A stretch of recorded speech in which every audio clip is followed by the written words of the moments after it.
तो बेसिकली अब हम लोग स्पेसिफिकली पढ़ेंगे डिजाइन पैटर्न्स के बारे में।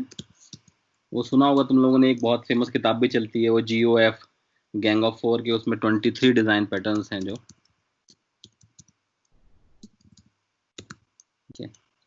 बेसिकली ये मान के चलोगे डिजाइन पैटर्न्स बाकी कुछ नहीं है कि कॉमन जो प्रॉब्लम्स हैं वो सभी को कॉमन मिलती हैं, मतलब there are very so many common problems in industry, और उनके लिए एक स्ट्रक्चर्ड वे दे दिया गया है, एक स्ट्रक्चर्ड अप्रोच के इन प्रॉब्लम्स को आप ऐसे ही सॉल्व करो तो ज़्यादा मतलब एक्सटेंसिबल, स्केलेबल, और जो भी सिंगल रिस्पॉन्सिबिलिटी है या open for extension, close for modification, वो सारे प्रिंसिपल फॉलो हो जाएंगे, या लूज कपलिंग जो कहते हैं। तो जो भी ऐसी बातें हों बेसिकली वो अगर हम डिजाइन पैटर्न्स फॉलो करेंगे तो 23 यूज केसेस हैं बेसिकली, ये मान लो डिफरेंट डिफरेंट क्लासेस के अंडर पढ़ते हैं वो।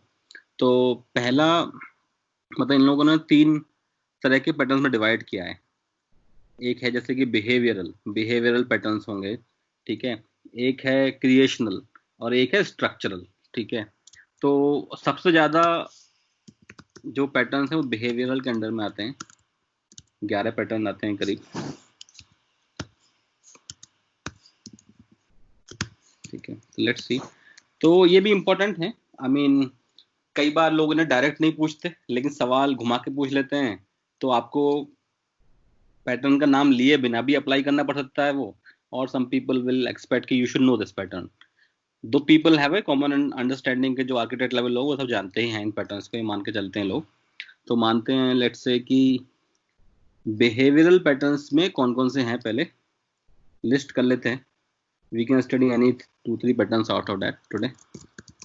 सो एक बहुत इंपॉर्टेंट है चेन ऑफ रिस्पॉन्सिबिलिटी, ये बहुत इंपॉर्टेंट पैटर्न रहेगा हमारे लिए।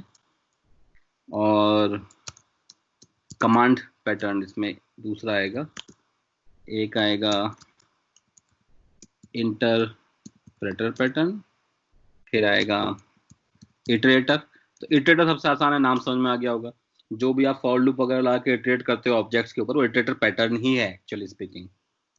पाइथन में आप लोगों ने इटरेटर इंप्लीमेंट भी किए होंगे, जैसे कि वो रहता है ना जिसमें कि नेक्स्ट मेथड लिखते हो और under under iter under under method implement कराते हो, और स्टॉप इटरेशन एक्सेप्शन रेज करते हो जब आपका इटरेटर खत्म हो जाए, वो ऐसे इंप्लीमेंट होता है, राइट। तो वो वाला part. Memento, very important pattern again. Then observer, इसको नंबरिंग दे देता हूं ताकि 11 हो जाए, फिर कम होगा। ऑब्जर्वर, स्टेट, स्ट्रैटेजी,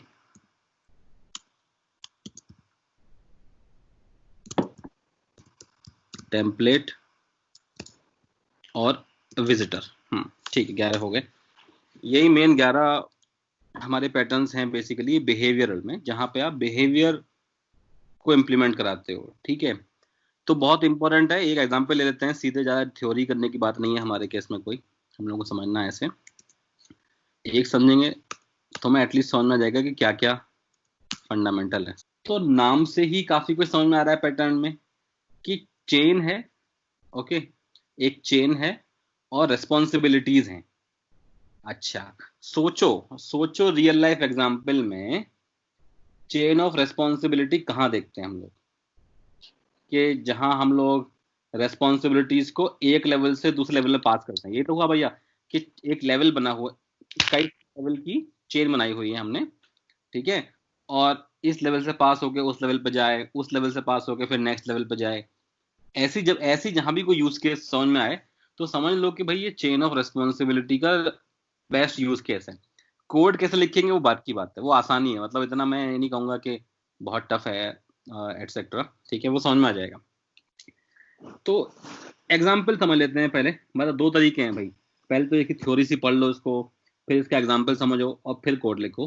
लेकिन मुझे लग रहा है कि हम एग्जाम्पल समझ जाएंगे तो थ्योरी और कोड दोनों डेवलप हो जाएंगे। बहुत सिंपल सा एग्जाम्पल है कॉल सेंटर। ठीक है। क्यों कॉल सेंटर एग्जाम्पल है कि सबसे पहले जैसे आप कभी कभी कॉल करते हो, ठीक है, तो आपकी कॉल स्टाफ से कनेक्ट होती है, जो भी बेसिकली सबसे लेवल 1 का स्टाफ होता है। लेवल 1 पे कुछ क्वेरी ऐसी होती है कि भैया स्टाफ कहता है no I can not solve it, I will forward my your call to supervisor. ठीक है, यानी कि अगर स्टाफ हैंडल कर लेता तो कोई बात नहीं थी, लेकिन स्टाफ अगर हैंडल नहीं कर पा रहा तो वो कहेगा ठीक है I will pass this supervisor, supervisor will try to resolve. लेकिन हो सकता है आपकी कॉल कुछ ऐसी हो हाई लेवल की, उसमें कुछ अप्रूवल लग रहे हो, मान लो आपको बिल वेव ऑफ कराना है अपना, गलत बिल आ गया है, may be it's not under the power of supervisor, so there are some things which are under power of supervisor which they can solve, some things which are not under their power they will pass to next level, okay, so maybe it goes to director। अच्छा, then so इस तरह का basically हमारा use case बना। तो ये सब क्या है, स्टाफ हुआ या सुपरवाइजर हुआ या डायरेक्टर हुआ, ये सब एक तरह से हैंडलर्स हैं, और हमारी जो हम भेज रहे हैं जो हम वो है रिक्वेस्ट, तो हमारी रिक्वेस्ट बेसिकली पास हो रही है इन हैंडलर्स के थ्रू। अच्छा, लेकिन रैंडमली पास नहीं हो रही, there is a chain, that means there is a level connection. Staff के बाद डायरेक्टली डायरेक्टर पर नहीं जा रही है कॉल, स्टाफ के बाद सुपरवाइजर पे ही जाएगी, सुपरवाइजर के बाद ही डायरेक्टर पर जाएगी। ठीक है, सो क्योंकि ये कनेक्शन है राइट, तो इसलिए चेन से कनेक्टेड भी है, तो there is not a random choice कि रैंडमली किसी को भी असाइन हो जाए, ये फंडा नहीं है यहाँ पे। सो एक ऐसा यूज केस जहाँ पे हमें साफ दिख रहा है कि हैंडलर्स हैं, हैंडलर्स मतलब स्टाफ है, सुपरवाइजर, डायरेक्टर, ये सब हैंडलर्स ही हैं जो हमारी रिक्वेस्ट को हैंडल करते हैं, यानी कि वो हैंडलर हो गए। और handlers are connected in sequence through a chain, code wise हम देखेंगे कैसे बनाते हैं उसको। और भी एग्जांपल देख सकते हो आप इसके, ये एक एग्जांपल था। तो अब मैं यहाँ पे at least I can define chain of responsibility क्या है। सो दिस पैटर्न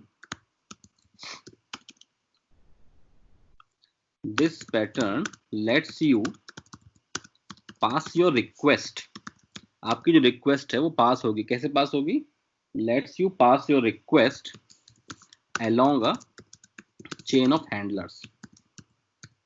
एक हैंडलर्स की एक चेन है, तो ये पैटर्न आपको अलाउ करेगा कि आपकी रिक्वेस्ट उन हैंडलर्स के थ्रू पास हो। ठीक है, now upon receiving a request, अब रिक्वेस्ट कौन रिसीव करेगा, सबसे पहले पहला हैंडलर जैसे कि स्टाफ है, तो या तो उस पर वो एक्ट करेगा या उसको वो मे बी नेक्स्ट हैंडलर को पास कर देगा, या ये भी कर सकता है कि भैया वो डिसाइड करे कि ये रिक्वेस्ट ऐसी है कि मैंने रिजॉल्व भी कर दी तो नेक्स्ट हैंडलर की जरूरत ही नहीं है, वहीं पर क्लोज हो गई। May be you have very simple request of asking कि मेरा क्रेडिट कार्ड का बिल कितना है इस बार, तो it's a view request, staff ने देखा रिक्वेस्ट को खत्म कर दिया वहीं पे, तो चेन में वो पास नहीं हुई। तो upon receiving a request each handler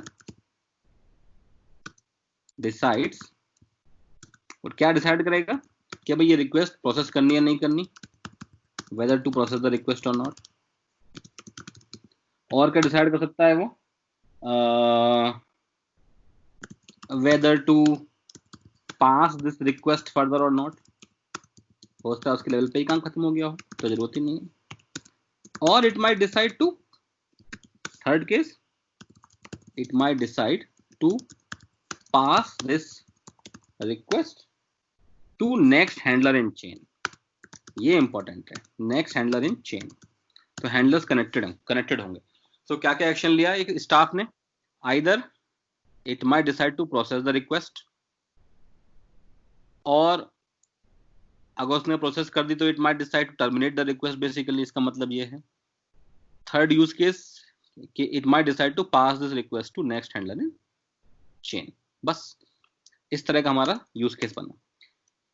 सो एक और एग्जांपल बताता हूं जिससे तुम और क्लियर होगा कि आखिर चेन ऑफ रिस्पॉन्सिबिलिटी क्या है। हम नॉर्मल कोड में भी देख रहे होंगे इसको, एक एग्जांपल लेते हैं। अच्छा, अब इसमें यही मान लो कि सपोज कल को ऐसा हो जाता कि इन लोगों ने ये कहा कि भाई स्टाफ है, सुपरवाइजर है, डायरेक्टर है, लेकिन अब डायरेक्टर के ऊपर एक और लेवल आ गया वीपी। तो यदि आप कोड पैटर्न के हिसाब से लिखोगे तो आपको वो एक्सटेंड करना बहुत ही ज्यादा इजी होगा और सही तरीके से कर पाओगे। लेकिन आप विदाउट पैटर्न इफ एल्स करते रह जाओगे तो शायद वो एक्सटेंसिबल ब्रेक हो जाएगी, आपको कोड बार बार मॉडिफाई कराना पड़ेगा, जबरदस्ती के इफ एल्स लिखने पड़ेंगे, ठीक है, लाइब्रेरी को चेंज करना पड़ेगा। तो वो अगर मैं वीपी को लिखने के लिए इफ एल्स लगा रहा हूँ, एक मैं नया लेवल लेके आया और उसके लिए मैं इफ एल्स लगा रहा हूँ कोड में, तब समझ लो कि मामला गड़बड़ा गया, वो आपने डिजाइन पैटर्न फॉलो नहीं किया और इश्यूज होंगे, मेंटेनेंस के इशू होंगे। तो लेट्स सी कि अगर हमें ये पैटर्न इंप्लीमेंट करना हो तो क्या क्या कर सकते हैं हम। और एक और एग्जांपल ले लेते हैं, अभी बहुत सिंपल है। एक रिक्वेस्ट जब नॉर्मली आती है, राइट, तो तुम्हारे सिस्टम में रिक्वेस्ट जाती है, तो तुम कई काम करते हो। जैसे कि आप पहला कहते हो, पहले मैं ऑथेंटिकेशन करूंगा। अच्छा, मतलब जैसे कि यूजर ने लॉगिन किया मान लो ऐप में या वेबसाइट में, तो आपने उसको ऑथेंटिकेट किया, भाई वैलिड यूजर है भी या नहीं है। Then you will do authorization. If authentication is successful, then you will do authorization, which means कि भाई देखेंगे यूजर जो है ऑथोराइज भी है करने के लिए या नहीं। एग्जाम्पल, जो सेलर्स होंगे वही प्रोडक्ट लिस्ट कर सकते हैं अमेजोन की वेबसाइट पे, ठीक है। जो कंज्यूमर होंगे वो अपना लिस्टिंग नहीं कर सकते, they can not sell the products.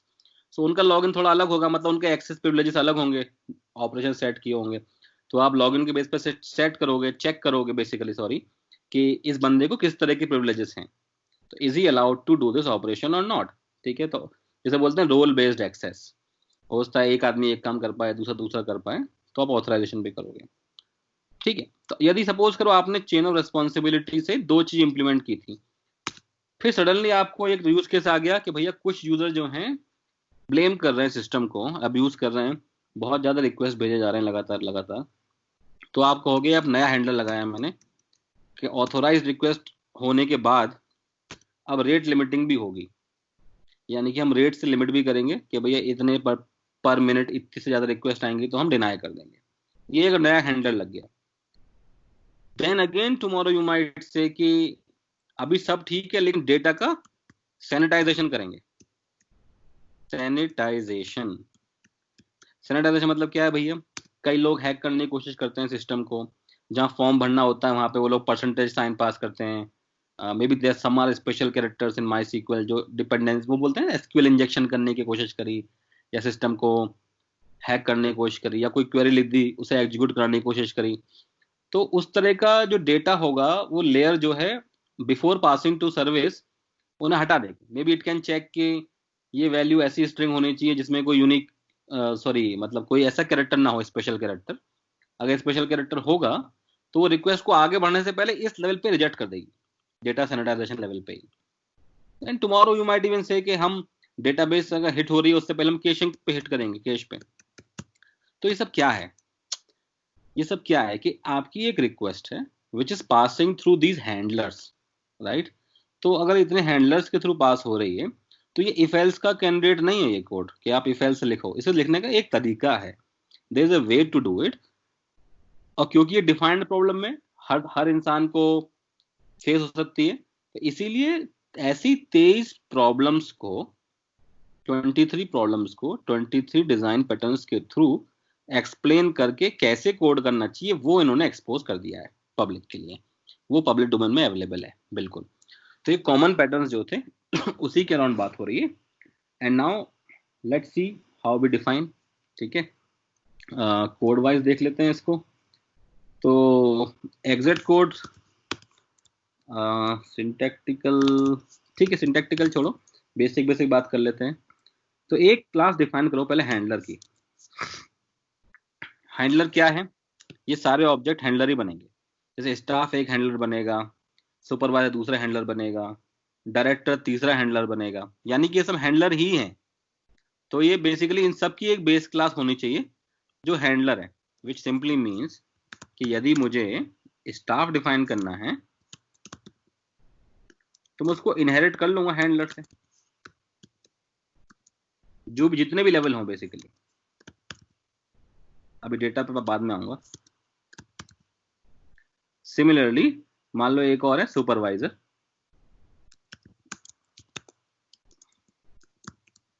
वो भी एक हैंडलर ही है।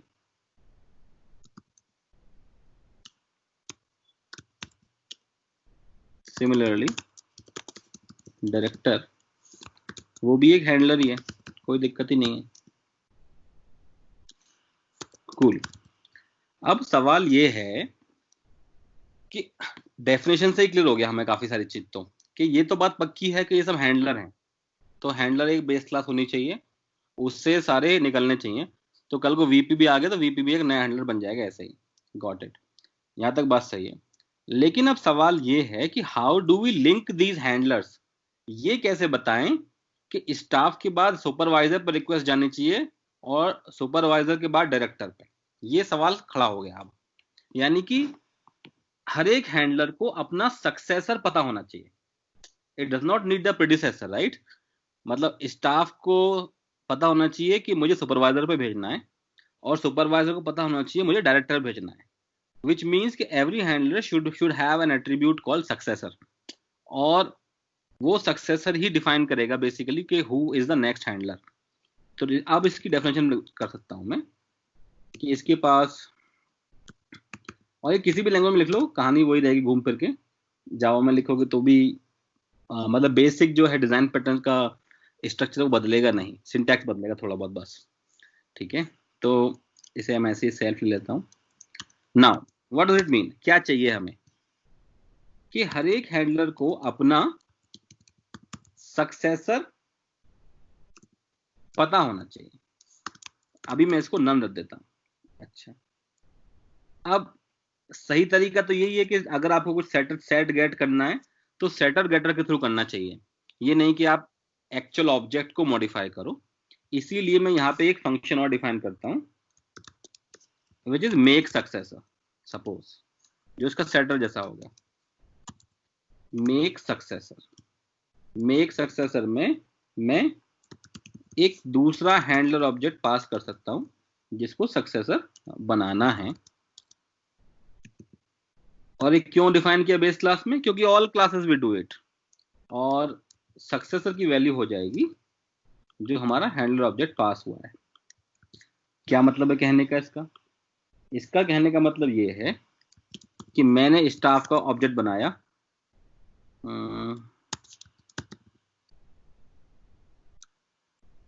स्टाफ क्लास का ऑब्जेक्ट बनाया, चलो स्टाफ 1 बोल देना हूं अभी, ऐसे, ठीक है। मैं स्टाफ लिखना चाहता था लेकिन वो कुछ कैप्स का प्रॉब्लम है, छोड़ो। ओके, सिमिलरली मैंने एक बनाया सुपरवाइजर का ऑब्जेक्ट बनाया, ऐसे बना लिया। सिमिलरली डायरेक्टर का ऑब्जेक्ट बना लिया। अच्छा, अब मैं क्या कर सकता हूं कि स्टाफ का मेक सक्सेसर कौन बना दूंगा भाई, सुपरवाइजर को।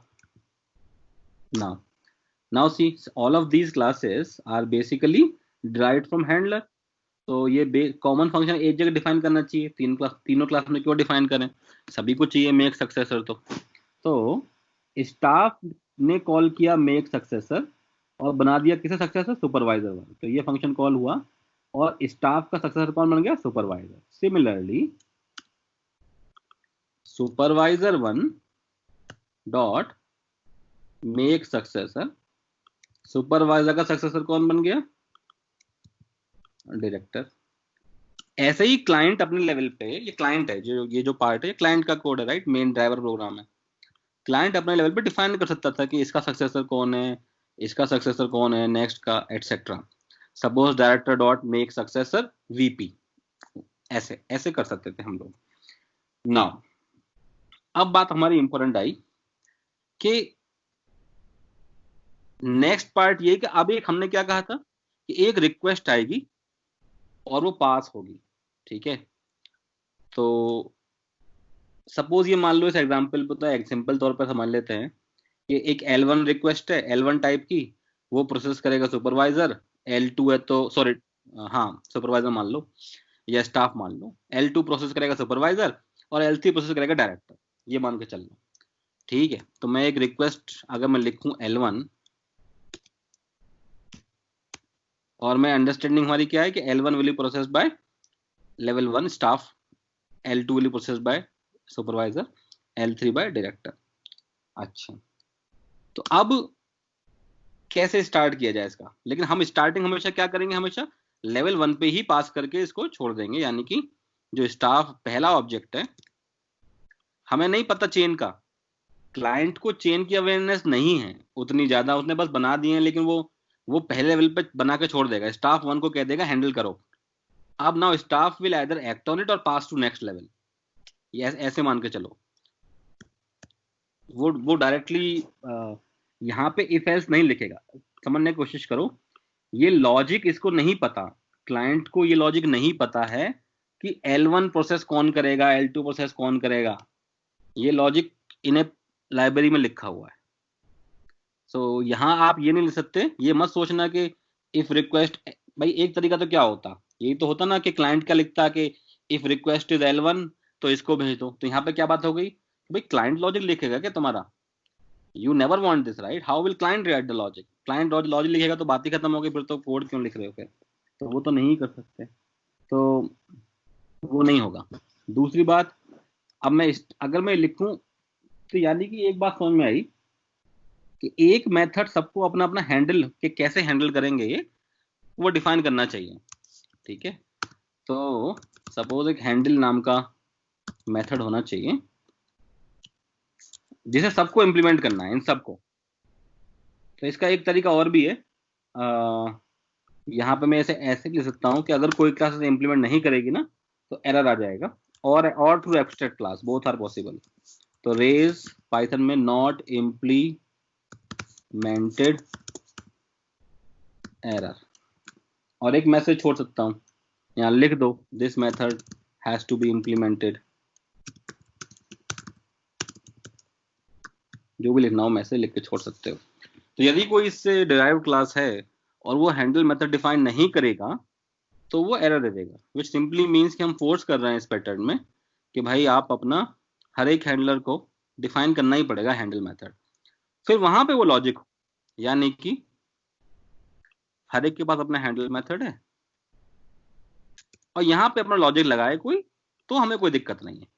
एक का लॉजिक दूसरे में मिक्स ना करें बस, जैसे कि यहाँ पे वो लिख ले अपना जो लिखना है, जैसे यहाँ पे लिखा है कि मान लो इसके पास, हाँ तो एक ऐसा करो सेल्फ कॉमा रिक्वेस्ट, क्योंकि every handle method receives a request is the assumption, तो रिक्वेस्ट भी चाहिए। अब यहां लिख लेते हैं कि if request equal to L1, अगर रिक्वेस्ट L1 है तो जो उसे करना है, अब यहाँ कोड लिखने नहीं बैठ रहे हम लोग, पैटर्न समझ रहे हैं, जो उसे करना है कर ले।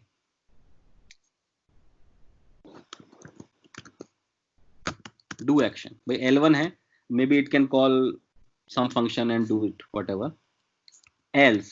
लेकिन यदि वो रिक्वेस्ट L1 नहीं है तो वो नेक्स्ट हैंडलर को पास करे, उसे पूरी हायरार्की नहीं पता, उसे बस ये नहीं पता कि आगे कितने हैंडलर हैं, उसको ये पता है कि नेक्स्ट कौन है, हु इज द सक्सेसर, तो उस सक्सेसर को पास करे। लेकिन एक चीज पॉसिबल है भाई जो चेक करना है, एक तो क्लास ऐसी होगी ना जैसे डायरेक्टर है जिसका सक्सेसर नहीं होगा, ये पॉसिबल है, हो सकता है किसी लेवल पर सक्सेसर डिफाइन ना हो, जैसे डायरेक्टर लास्ट लेवल है तो उसका सक्सेसर हमेशा नल ही रह जाएगा, द डायरेक्टर बनेगा सक्सेसर नहीं रह जाएगा, there is no, it will never have a make successor, क्योंकि डायरेक्टर लास्ट लेवल है। तो इसलिए बेटर ये था कि हर एक क्लास में हम इसे चेक कर लेते कि अगर उसका सक्सेसर ऑब्जेक्ट है या नहीं, यानी कि इफ अगर इसकी वैल्यू है तभी कॉल करें, यानी कि अगर सक्सेसर सेट हो गया है then only you call, and what will you call, जो भी सक्सेसर ऑब्जेक्ट है उसका हैंडल, बस उसको रिक्वेस्ट पास कर दो, खत्म कहानी। ऐसे इंप्लीमेंट होना है। सिमिलरली अपना अपना सब लिख लेंगे, ये कहेगा अगर L2 है तो अपना कर लो, वरना इसके सक्सेसर को दे दो, कोड सेम रहेगा तो बस, लेकिन सेट करते टाइम इसका सक्सेसर दूसरा होगा। Similarly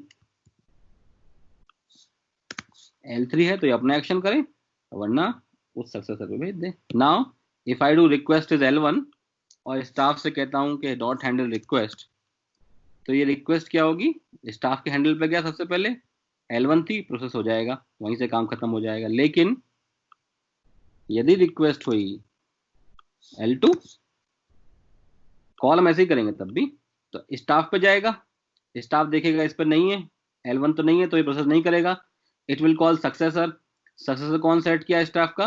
supervisor. सुपरवाइजर का कौन सुपरवाइजर पे देखेगा? L2, हाँ L2 है, supervisor will act on it. If it is L3, then again it will be handed first to staff, but staff cannot handle it, वो उसके सक्सेसर पर जाएगा, which is director. Director also cannot handle it, वो उसके successor पर जाएगा, L3. अब director can handle it so it will do, लेकिन यदि L4 कुछ होता तो रिक्वेस्ट हमारी अनपास्ड रह जाती, क्योंकि ये तो कुछ एक्शन लेता ही नहीं, L3 नहीं है, और L4 का केस डिफाइन किया नहीं है, इसका सक्सेसर कोई है ही नहीं, ये ऑब्जेक्ट नल है हमारे केस में, क्योंकि डायरेक्टर का सक्सेसर हमने सेट नहीं किया है। तो ऐसी रिक्वेस्ट हमारी अनप्रोसेस्ड रह जाएगी। तो ये पॉसिबल है इस डिजाइन पैटर्न में कि आपकी रिक्वेस्ट अनप्रोसेस्ड रह जाए, ठीक है।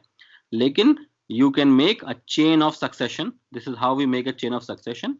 सिमिलरली इस केस में क्या होता, ऑथेंटिकेशन का सक्सेसर बनता ऑथोराइजेशन, इसका बनता रेट लिमिट का बनता सैनिटाइजेशन, सैनिटाइजेशन का बनता कैशिंग, और उस केस में maybe we want each of these actions to handle irrespective. तो लॉजिक बदल सकता है, जैसे कि हम कहें कि अगर ऑथेंटिकेशन पास हो गया तो ऑथराइजेशन करना ही है, in any case rate limit करनी ही है, तो that logic can change, but how we do should be this way. Now tomorrow if I want to handle, let's say add a VP, design pattern का फायदा ये हो गया कि मैं एक नई क्लास ऐड करूंगा, मैं एग्जिस्टिंग क्लास में चेंज नहीं करने जा रहा। दिस इज व्हाट आई से, your code should be open to extension but closed for modification. ये एक्सटेंशन के लिए ओपन है, मैं हैंडलर के लिए वीपी बना दूं और क्लाइंट को बता दूं भैया you can make VP as next chain, वो बना देगा उसको क्लाइंट। लेकिन यदि आप गलत कोड लिखते ना तो फिर आपको इफ एल्स लिखना पड़ता है इनका। लेकिन नॉर्मली हम क्या करते हैं इस केस में, ये तो करते हैं कि अगर स्टाफ है L1 है तो स्टाफ से दो प्रोसेस कर ले, L2 है तो इससे, फिर एक इफ लगाते, फिर वीपी के लिए एक नया इफ लगाना पड़ता हमें लाइब्रेरी में। Those are the things which we do not want to do. Slowly तुम्हें समझ में आएगा कि सारे डिजाइन पैटर्न में हम यही चीज देख रहे हैं कि लोग फालतू के इफ एल्स लॉजिक अवॉइड कर रहे हैं और कोशिश करेंगे कि चीजें एक्सटेंसिबल हों। तो ऐसे हम डिफाइन कर सकते हैं, ये एक पहला डिजाइन पैटर्न है कि कैसे चेन पास हो, चेन ऑफ रिक्वेस्ट, ठीक है। एक और एग्जांपल बताता हूं मैं तुम्हें, लॉगिंग में देखे होगे ये लॉग के लेवल्स होते हैं, राइट। हाँ ये है ना, ये वार्न इन्फो, ओपन तो ठीक है, वार्निंग इन्फो डिबग एरर ऐसे होते हैं ना, वार्निंग है, इन्फो है, जो भी मतलब स्ट्रक्चर हो, डिबग है, एरर है। आपको इस तरह का भी स्ट्रक्चर इंप्लीमेंट करना होगा ना कि आप मल्टीपल लॉग लेवल से पास कर रहे होगे, तो वो भी कैंडिडेट किसका है, चेन ऑफ रिस्पॉन्सिबिलिटी का है। आप हमेशा फर्स्ट लेवल को पास करोगे और वो देखेगा कि आपका जो लॉग लेवल सेट है वो वार्निंग है, तो वो उसको प्रिंट करेगा, नहीं तो आगे पास कर देगा इन्फो को, फिर डिबग को पास कर देगा, फिर एरर को पास कर देगा, फिर मे बी फैटल को पास कर दे। तो इस तरह की जो भी प्रॉब्लम्स आएंगी जहां पे लेवल हो और there is a chain to it, is a structure और hierarchy in which request should pass, then it's a candidate for chain of responsibility design pattern. बहुत सारे यूज केस मिलेंगे, बहुत हिट पैटर्न है, बहुत कॉमन पैटर्न है, use होता है इंडस्ट्री में, ठीक है। और तो ये एक बेसिकली यूज केस था, जहां समझ में आया होगा चेन ऑफ रिस्पॉन्सिबिलिटी बड़ा एक क्लियर सा है। और एक पढ़ लेते हैं, दूसरा बहुत इंपॉर्टेंट पैटर्न है मेमेंटो। तो मेमेंटो बेसिकली एक रिमाइंडर है, या आप किसी जगह गए, किसी जगह घूमने गए, वहां से कोई मेमेंटो ले आते हैं, भाई इसकी यादगार जगह है, वहां की फेमस जगह है, ठीक है। Whenever you see it you are reminded of that place, ठीक है। तो नाम काफी अच्छे से रखा है यार, मतलब मेमेंटो बड़ा नाम से ही समझ में आ रहा है कि ये रिमाइंडर है उस स्टेट का, मतलब आपकी उस समय जो स्टेट थी उसका ये कह सकते हो कि रिमाइंडर है आपको हमेशा। whenever you see that you can correlate to it, so when I see at momentum I can correlate to my college training, maybe when you see कहीं तुम एक मोमेंटो लेके आए सिंगापुर से, तो whenever you see it you can relate, okay Singapore से लाए थे, so it gives you a connection। तो आपके पास्ट से कनेक्शन, मेमेंटो का कनेक्शन हमेशा पास्ट से होगा। तो रिमाइंडर है ना बात, रिमाइंडर की, रिमाइंडर तो पास्ट का ही होगा ना, पास्ट स्टेट का, फ्यूचर से तो मतलब नहीं है। और करंट में तो आप हो ही, तो करंट में आप हो, करंट की जानकारी तो आपको हमेशा रहती है ही। Object always knows about its current state. कहने का मतलब क्या है कि यदि मैं एक क्लास लिखूं, ठीक है, और कोई भी क्लास, हेलो,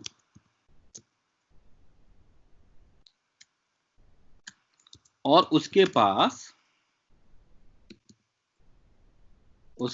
एक, कहते हैं एक स्टेट नाम का वेरिएबल है, चलो बेस्ट है, ठीक है, ओके। और फिर सपोज के उसके पास वो हैं अपने गेटर और सेटर हैं सपोज स्टेट के, ठीक है। नाउ व्हाट हैपेंस कि यदि मैं इस समय हेलो को कॉल करूं 9 से, अच्छा, और मैं हेलो की स्टेट प्रिंट करूं, 9 प्रिंट हो जाएगा। लेकिन अब मैं हेलो को प्रिंट करूं, कॉल करूं 87 से, ओके, अभी मैं हेलो कॉल करूं 84 से ना, एट दिस पॉइंट हेलो 84 हमारा ऑब्जेक्ट बना, मान लो ये ओबीजे था, and I can do OBJ dot state, तो आई विल गेट 84।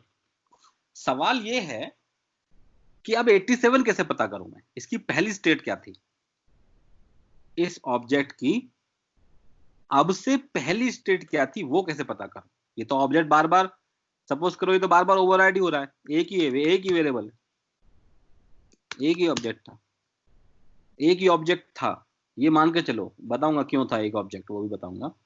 एक ऑब्जेक्ट है, हेलो 9 हुआ, हेलो 87 हुआ, हेलो 84 हुआ। अब आप ऑब्जेक्ट डॉट स्टेट कर रहे हो, तो you know 84, now I want 87, अभी क्या करोगे, वो तो गायब हो गया, पाइथन में रिप्लेस हो गया वेरिएबल।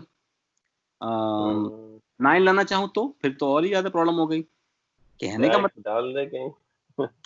कहने का मतलब ये था कि hello my name is Python लिख दिया, मान लो हमने ये एक सेंटेंस लिख दिया, ये एक स्टेट है, चलो जी, माय नेम इज पवन कर दिया, अच्छा, ठीक है, ये भी हमने चेंज किया, ये हमने अभिनव कर दिया। अब सवाल ये है कि कमांड जेट कैसे वर्क कर रहा है इसमें, रैक में पड़ा होगा ना कुछ ये पूरे सीरीज। हाँ, करेक्ट करेक्ट। तो एडिटर, एडिटर जो है बिल्कुल लाइव एग्जांपल है मेमेंटो पैटर्न का। आपका जो सिंपल एडिटर्स हैं, इनसे बढ़िया एग्जांपल क्या हो सकता है मेमेंटो का, they are able to return back to their previous states, ठीक है। सो मेमेंटो डिजाइन पैटर्न आपका वो कंस्ट्रक्ट है जो आपको अलाउ करता है कि आप पुरानी स्टेट्स को प्रिजर्व कर सको और समय आने पर ना रिस्टोर कर सको, that's it, nothing else. So memento let's you save and restore the previous states of an object.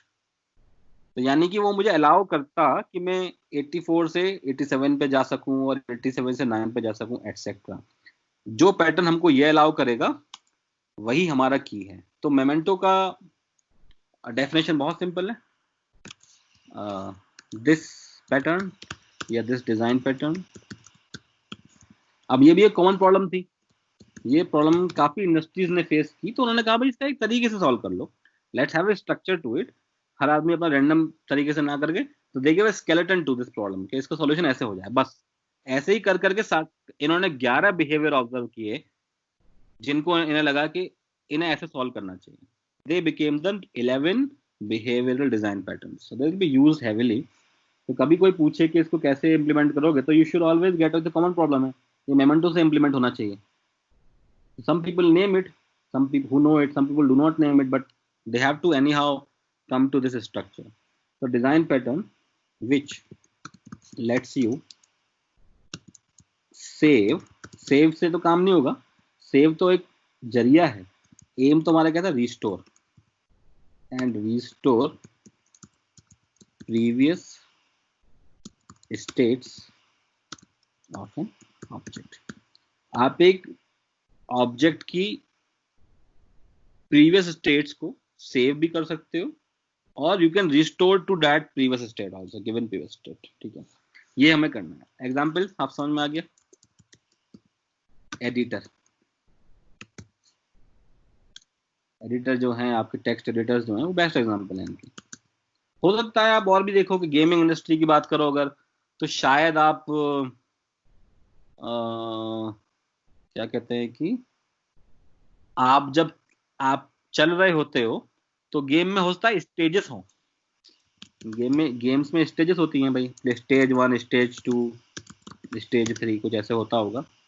सो वो आपको रिमेम्बर करता है ना कि मान लो 100 स्टेज हैं, तो आपको वो ध्यान कर रहा है आपको कि आप किस स्टेज पे मे बी फेल हुए। होता है गेम का कंस्ट्रक्ट ऐसा हो कि वो आपको कहे कि यदि आप इस स्टेज पे फेल हो गए तो आपको 3 स्टेज पहले से स्टार्ट करना पड़ेगा, या 4। They can be various complexities, but wherever you want to remember the previous state, तो आपको मेमेंटो डिजाइन पैटर्न से ही जाना पड़ेगा। तो घूमते हैं, मतलब इस क्लास को इम्प्लीमेंट करते हैं पैटर्न को। बहुत सिंपल है, ज्ञान हिंट दे ही चुका है। तो विच ऑब्वियसली मीन्स कि आप क्या करोगे, उन्होंने दिया था कि स्टैक जैसा दिया ना, स्टैक बता दिया कि स्टैक अगर यूज करते और स्टैक में हम स्टेट डालते चले जाते तो हमारा काम हो जाता। क्योंकि स्टैक क्या है भाई, लास्ट इन फर्स्ट आउट, और वही हमें चाहिए कि जो हम सबसे लास्ट में कर रहे हैं वही पहले आए। तो स्टैक है, definitely it should be implemented through stack. Let's implement. तो एक क्लास बना लो मेमेंटो, जिसका काम ही है स्टेट को होल्ड करना, बस। इसे कुछ नहीं पता। Given a state, it will able to, it's like container for a state, बस, और कुछ नहीं है। इनिट में इस कैन हैव ए स्टेट, और सेल्फ डॉट स्टेट की वैल्यू हो गई स्टेट। हो सकता है आप इसके लिए गेटर सेटर लिख लो जरूरत पड़े तो। गेट स्टेट,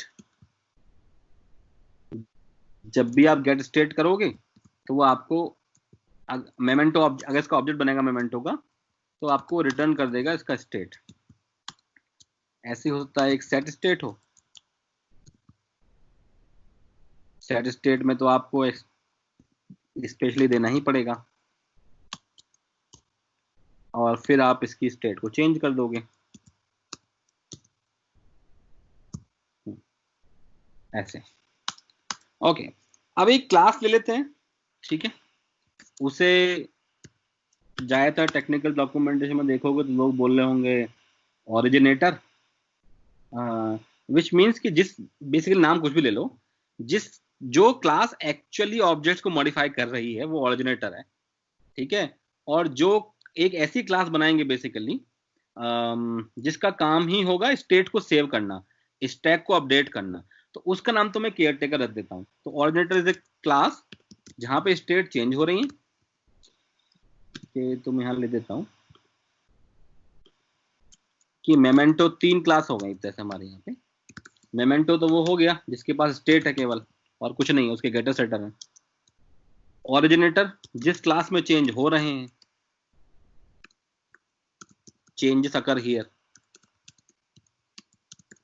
हाँ, पैटर्न का जो पार्ट होना है मेन क्लास, वो हमारा केयर टेकर होना है, कि care taker will maintain the stack, ठीक है। यानी कि जब भी कभी ओरिजिनेटर में कोई चेंज होगा, यानी कि आप मेन क्लास में चेंज होगा, तब मैं केयर टेकर से कहूंगा कि भैया इसको आप इसको बैकअप कर, इसको स्टोर कर, और फिर केयर टेकर के थ्रू ही मैं अंडू भी कर पाऊंगा। तो केयर टेकर के थ्रू ही मैं सेव भी करूंगा और रिस्टोर भी करूंगा। ये दोनों काम जो हैं, सेव और रिस्टोर, ये मैं केयर टेकर के थ्रू कर लूंगा। मेमेंटो का सेव एन स्टैक और restore from stack, which means के स्टैक में जो अपेंड हो रहा होगा वो भी केयर टेकर में होगा, और स्टैक से पॉप हो रहा होगा रिस्टोर करते के टाइम, पॉप ही करूंगा ऑब्वियसली, क्योंकि पॉप से मुझे लास्ट एलिमेंट मिलेगा पहले, लीफो जो है, तो लास्ट इन फर्स्ट आउट। तो रिस्टोर जो होगा वो भी स्टैक से पॉप भी केयर टेकर में ही हो रहा होगा। Memento has just a state, it's getter setter. Originator में कुछ भी मान लो एक ऑरिजिनेटर के पास खुद की एक स्टेट थी, so maybe you can say कि while initializing only you are passing one thing, उसको आप सेट कर लो।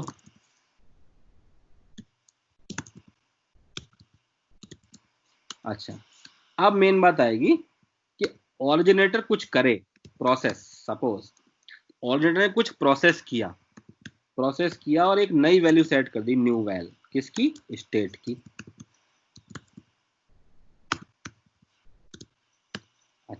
ये मतलब कि ऑरिजिनेटर के पास एक प्रोसेस है जो कुछ होता और प्रोसेसिंग कर रहा हो, but finally it's ends up modifying the state. हो सकता है जो स्टेट हमारी पहले 5 हो फिर अब 8 हो गई हो, वो इससे हो सकता है, प्रोसेस से।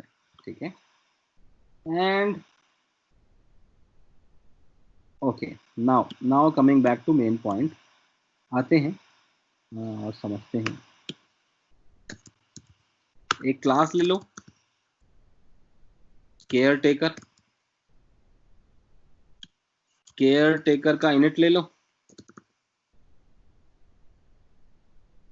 अब सही तरीका ये था इसे इंप्लीमेंट करने का कि केयर टेकर से हम जब कह रहे हैं ना कि भैया केयर टेकर सेव कर, तो केयर टेकर कैसे सेव करे भाई? उसे क्या पता ओरिजिनेटर की करंट स्टेट क्या है? भाई मैं बार बार ये तो कहूंगा कि okay care taker save it, so care taker को कैसे पता पड़े ओरिजिनेटर के स्टेट के बारे में? So that should be only pass through originator object. Direct access तो नहीं दे सकते हम उसको, ये सपोज करो प्राइवेट वेरिएबल है, अज्यूम मान लो ये ऐसा है, लो अब और क्लियर हो गया, अब पॉसिबल ही नहीं है, अब इसके पास ये कर पाना पॉसिबल ही नहीं है। अब और क्लैरिटी हो जाएगी कि ये वेरिएबल प्राइवेट है, तो बाहर से तो वैसे ही दिखने वाला नहीं है ऑब्जेक्ट, दिक्कत होगी। ठीक है, एटसेट्रा, उस तरह समझ लेना। नॉट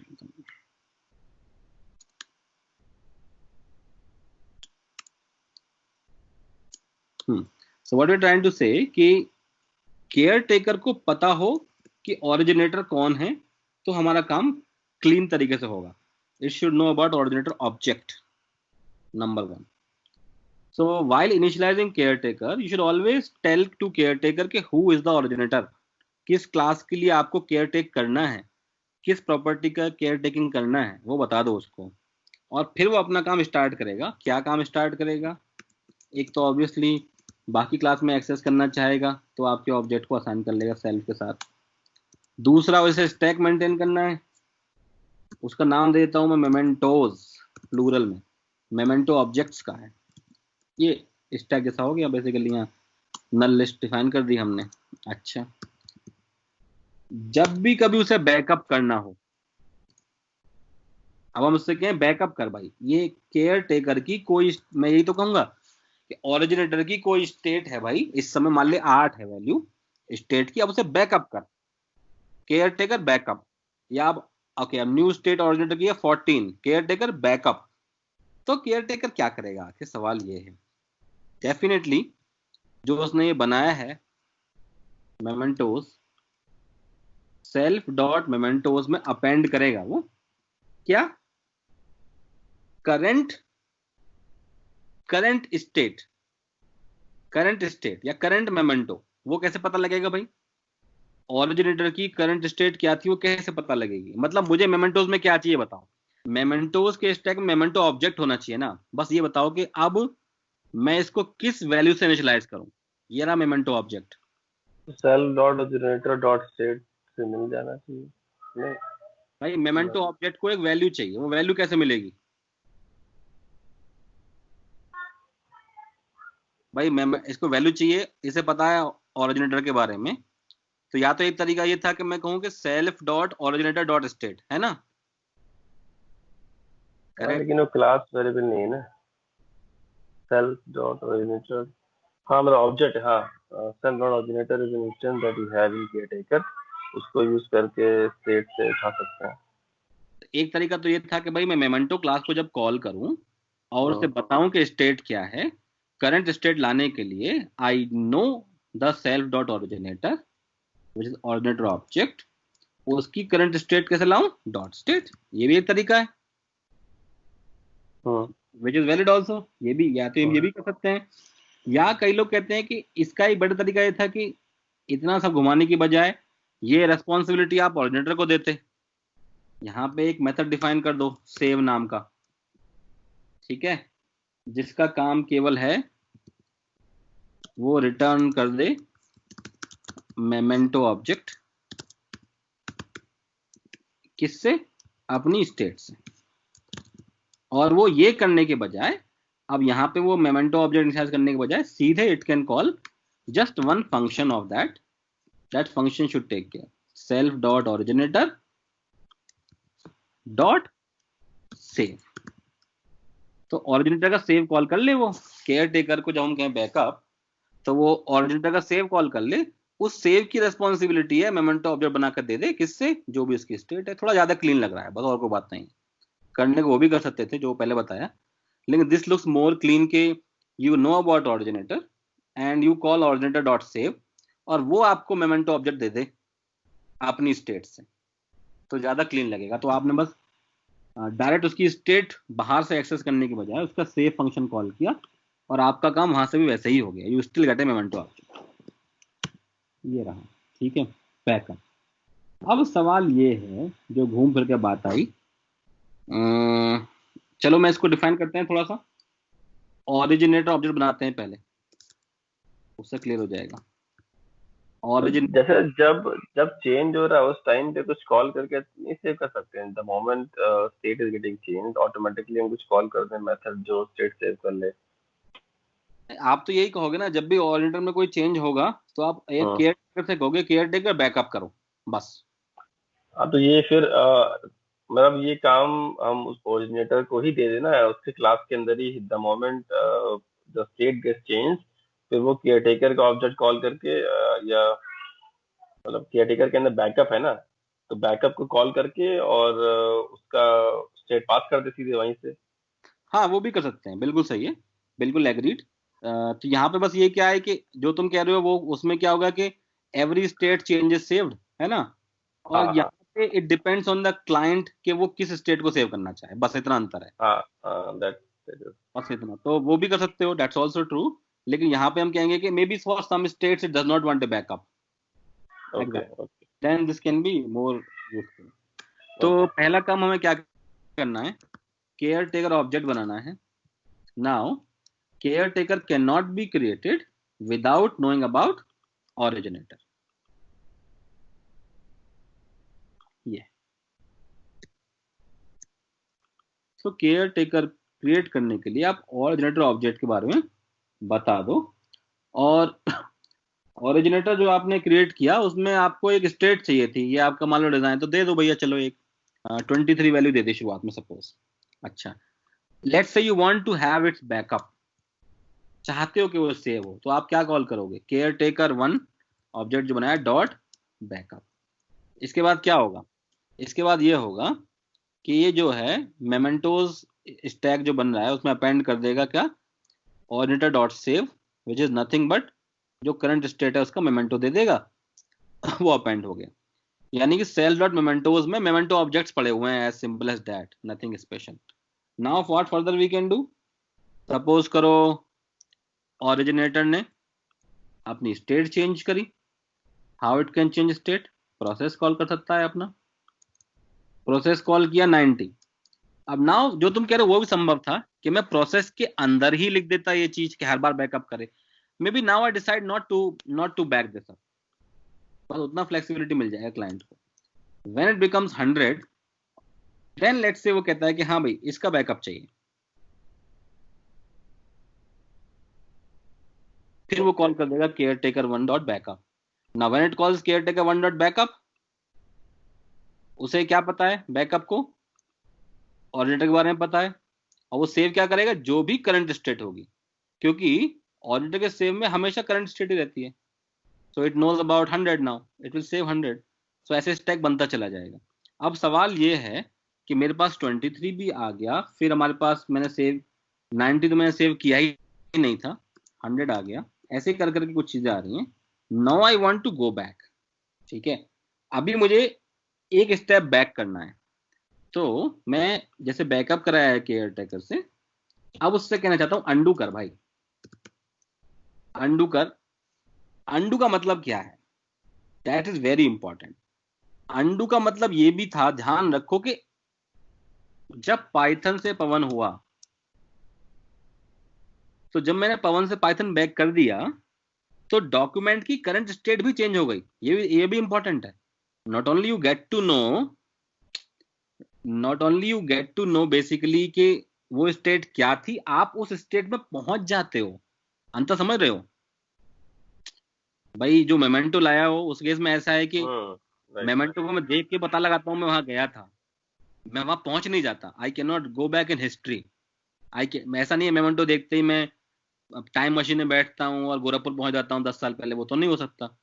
लेकिन इस केस में बहुत इंपॉर्टेंट है, ये जो है मेमेंटो डिजाइन पैटर्न, वो सेव ही नहीं करता बाय डेफिनेशन। देखो रिस्टोर, और यही हो भी रहा है एडिटर में आपका, एक्चुअली जो है you reach to previous state.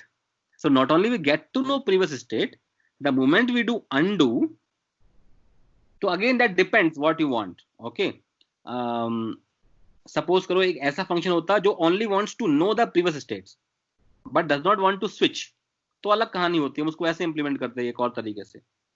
That also I can tell you. मान लो उसकी बात कर लेते हैं, पहले उसी की बात कर लेते हैं। इंडेक्स लेके वी कैन मूव अराउंड। हाँ भाई, एक मेरे को हिस्ट्री दे दे, हिस्ट्री दे, बता बता क्या क्या जर्नी हुई हमारी। तो इसका मतलब ये है कि वो केवल हिस्ट्री दे रहा है, लेकिन वो स्टेट चेंज नहीं कर रहा है। Only give me history, it's not undo. So undo और हिस्ट्री में अंतर है, अनडू और हिस्ट्री में अंतर है। आइडली ये जो पैटर्न बना है अनडू के लिए बना है, लेकिन यदि आपको हिस्ट्री करना हो तो बहुत सिंपल है भाई, आप इटरेट कर लो। कैसे इटरेट कर लो?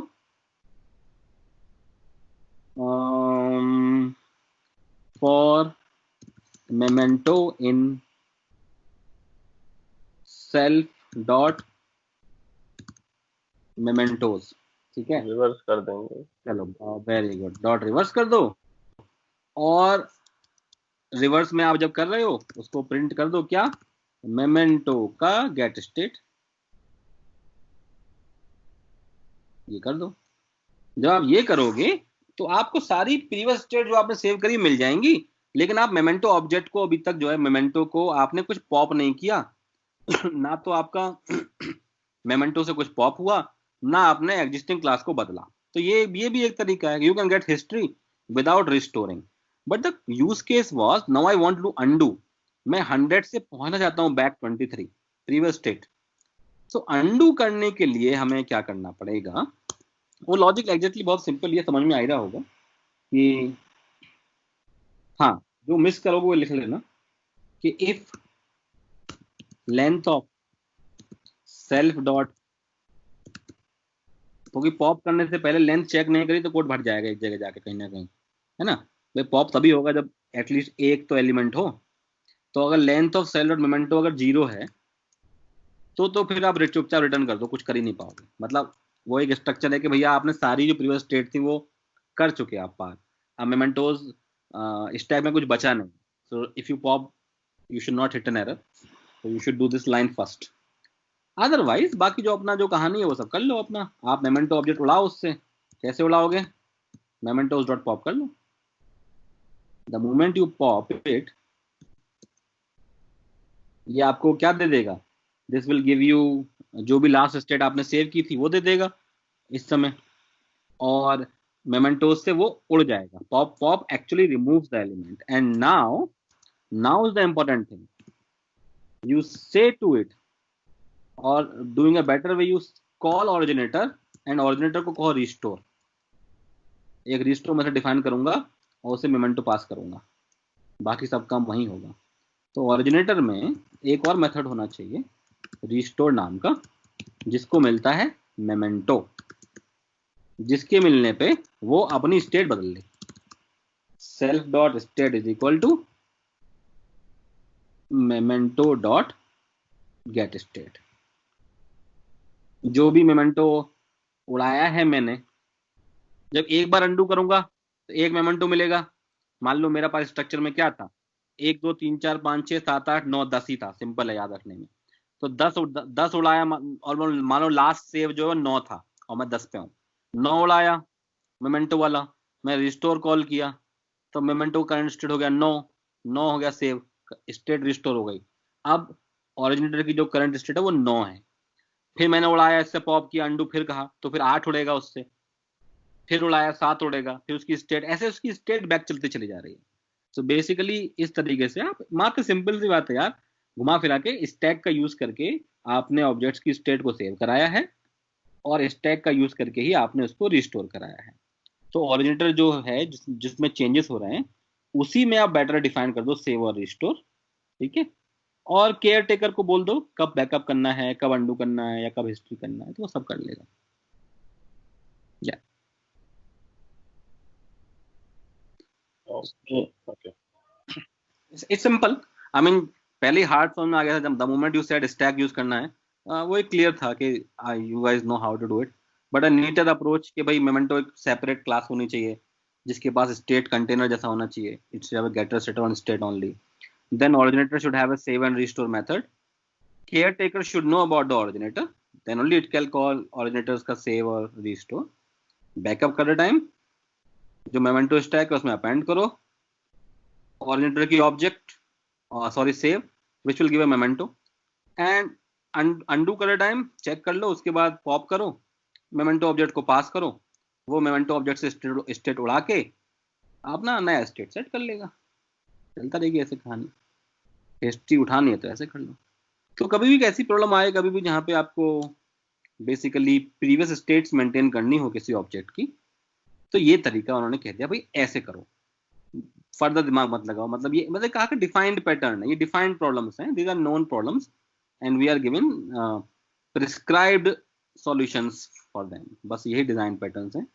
तो आज हम दो ही करेंगे, दो इंपॉर्टेंट हमारे कवर हुए हैं, चेन ऑफ रिस्पॉन्सिबिलिटी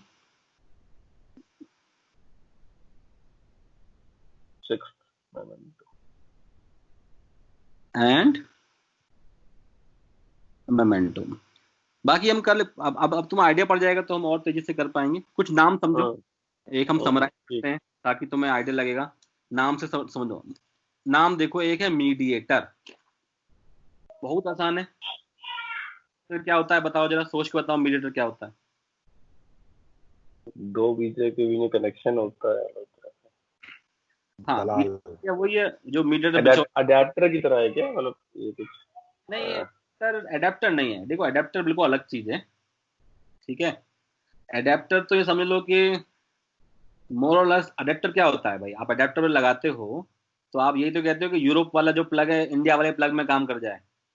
दो नॉन कंपैटिबल चीजों को जोड़ता है।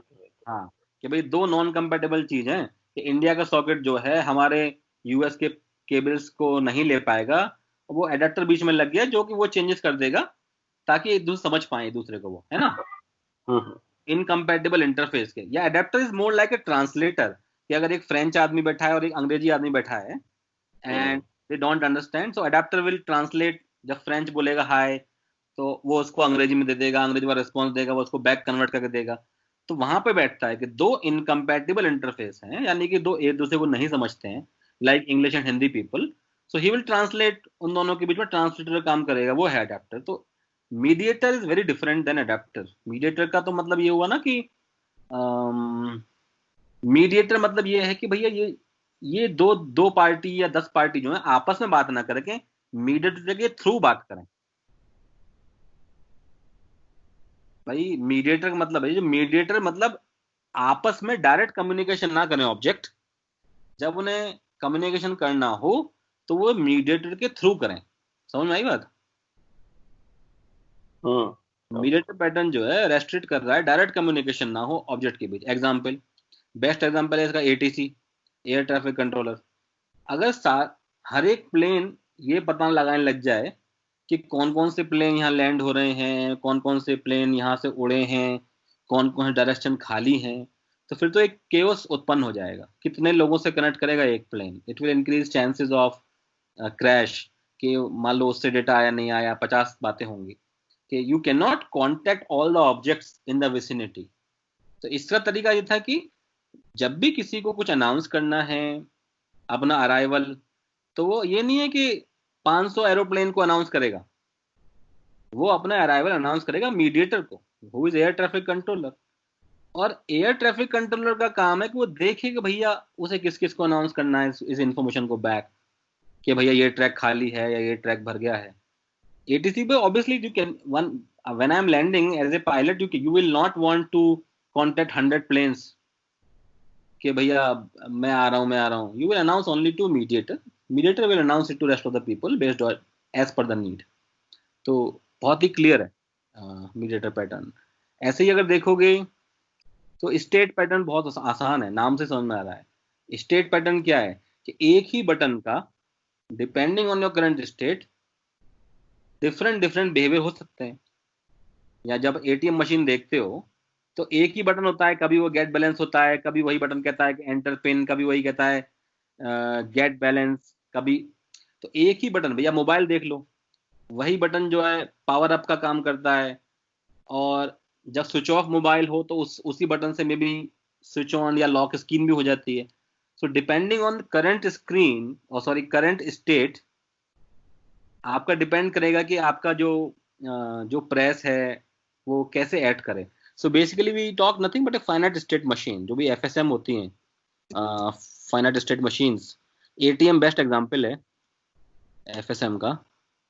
तो जितनी भी फाइनाइट स्टेट मशीन होती हैं भैया यहाँ या सो लाइक दिस, क्या कहते हैं वो, ये दबाओ तो ये दबाओ तो ये इस स्टेट में है तो ये ऐसे हो जाएगा. करेक्ट है. तो वो सब मॉडल करने होंगे जब आपको, तो वो स्टेट पैटर्न जो है वहां पे वो डायरेक्टली काम आएगा. यदि आपसे कोई कहे कि भैया एटीएम की मॉडलिंग करो, या तो आप देखो उसका बिहेवियर समझो. वो जब वो कहेगा अच्छा बिहेवियर क्लियर है आपको कि भैया इसका जो है करंट स्टेट पे डिपेंड कर रही है, फ्यूचर स्टेट के इस पे दबाने पे क्या होगा. ठीक है. हो सकता है बटन एक ही हो, लेकिन उस बटन को दबाने पे आउटपुट क्या आएगा, it depends on the current state. ठीक है. सो उस तरह की जितनी भी चीजें आएंगी आपको, वो मॉडल जब भी करना होगा तो स्टेट पैटर्न का यूज होगा. उस तरह से आपको समझ में आएंगे सारे पैटर्न्स जो हैं. और ऑब्जर्वर पैटर्न, नाम भी काफी है कि इट्स लाइक हाँ पब सब के भैया. उसमें यह है कि you subscribe to some topics. जैसे कि मान लो मेरे सिस्टम में तुम कहो कि मेरा इंटरेस्ट उस कॉमेडी वाले में है, तो आप कॉमेडी टॉपिक पर सब्सक्राइब हो जाओगे. जब भी कभी नेटफ्लिक्स आपको कॉमेडी में कुछ वो करेगा पब्लिश मूवी, तो जितने भी सब्सक्राइबर सब्सक्राइब किए थे कॉमेडी के लिए उनको नोटिफिकेशन भेजेगा भैया नई मूवी आई है कॉमेडी में. जिन लोगों ने सब्सक्राइब नहीं किया कॉमेडी में उनको नहीं भेजेगा. हो सकता है जिन लोगों ने सब्सक्राइब किया नए टॉपिक पे, सपोज सस्पेंस एंड थ्रिलर, तो उनको भेजना हो तो वो उस तरह से मेंटेन करेगा. तो वो हमारा ऑब्जर्वर पैटर्न हो गया, जहाँ पे पब पब सब का बनेगा उस तरह से. ठीक है. आरएसएस फीड भी होते हैं ना उसी बेस. ऐसे ऐसे स्ट्रेटजी पैटर्न है कि आपको काम एक ही करना है, लेकिन डिफरेंट डिफरेंट तरीके से कर सकते हो. ए से बी जाना है, मुझे दिल्ली से हरिद्वार जाना है. I can go by plane, one strategy. I can go by car, another strategy. I can go by bus, another strategy. I can go by train, I can go by cycling, I can go walking, जो भी कुछ हो. ये सब क्या है कि काम है, सोर्स और डेस्टिनेशन फिक्स्ड है, लेकिन द स्ट्रेटजी इज चेंजिंग. तो उस तरह का इम्प्लीमेंटेशन कभी करना हो, यानी गूगल मैप में अगर हम देखें, when you see multiple tabs इनके, वॉकिंग का, उसका, साइकिलिंग का, ट्रेन का, तो ये स्ट्रेटजी है. You have source and destination fixed but your strategy is varying. तो वैसा कुछ इम्प्लीमेंट करना है, यानी कि क्लियर है स्ट्रेटजी पैटर्न यूज करना है. तो जब जब आप ये 11 समझ लोगे तो बहुत सारी कॉमन वर्ल्ड प्रॉब्लम्स जो आपने देखी हैं they will fit into one of these. That is the whole agenda. यही हमारा पूरा एजेंडा होगा बेसिकली समझने का कि ऐसे कौन कौन से कॉमन पैटर्न्स हैं जिनका हम यूज कर पाएंगे. ऐसे ही एक और एग्जांपल है टेम्पलेट का. नाम ही काफी है भाई, टेम्पलेट. टेम्पलेट तो एक टेम्पलेट जैसे ही होता है ना भाई, एक टेम्पलेट है भैया, इसको इस काम को करने का ये टेम्पलेट है. लेकिन हो सकता है उसकी स्पेसिफिक स्टेप्स हमारी बदल जाए. एग्जाम्पल तौर पर ले लो, आपको एक चिट्ठी पोस्ट करनी है. ठीक है. उसकी स्टेप सेम है. क्या स्टेप सेम है कि पोस्ट ऑफिस में आप जाते हो, सबमिट करते हो, फिर वो पोस्ट ऑफिस में उस पर स्टैंप लगती है, फिर वो दूसरे स्टेशन जाता है, एटसेट्रा. लेकिन डिपेंडिंग ऑन कि आपका आपका जो कुरियर है वो क्या कहते हैं प्रीमियम वाला है, तो वो उसकी डिलीवरी 1 दिन में हो जाएगी, नॉर्मल वाला है 3 दिन में हो जाएगी. उससे हो सकता है उसका इम्प्लीमेंटेशन बदल जाए. हो सकता है आपका एक कुरियर ट्रेन से जाए, दूसरा प्लेन से जाए. ठीक है, लेकिन स्टेप सब में सेम है। तो there are common steps to everything, like to achieve that there are common step, but its implementation might change, ठीक है, depending on your use case. तो उस तरह की चीजें जो हम देखेंगे तो पता लगाएंगे कि भैया टेम्पलेट हमारा डायरेक्ट हमारा राइट स्ट्रेटजी यूज करने के लिए, ठीक है। तो उस तरह से जब हम देखेंगे स्लोली स्लोली, तो will try to understand other patterns, I think. तो ठीक है, नेक्स्ट टाइम हम लोग आगे के पैटर्न देखेंगे।